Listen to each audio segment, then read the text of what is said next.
اور جہاں انسان رہتا ہے جس معاشرے میں وہاں کے لوگوں کے ساتھ اس کا برتاؤ، اس کا میل جول اور اس کا اپنے اڑوس پڑوس کے ساتھ اور رشتہ داروں کے ساتھ سلوک، یہ بھی دین کا حصہ ہے۔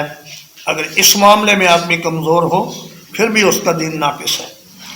تو فرمایا کہ دین کو خالص اللہ کے لیے کرنے کا مجھے حکم ہے،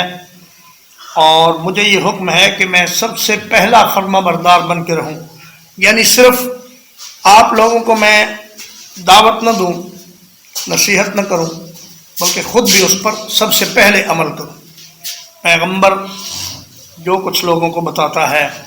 وہ سب سے پہلے خود اس پر عمل کرتا ہے، پھر لوگوں کو بتاتا ہے۔ اسی طرح داعی حضرات کو بھی یہ چاہیے کہ وہ جو کچھ لوگوں کو بتائیں پہلے خود اس پر عمل کریں اور خود لوگوں کے لیے ایک عمدہ نمونہ بنیں، تاکہ لوگ ان کی طرف دیکھ کر دین کی طرف مائل ہوں۔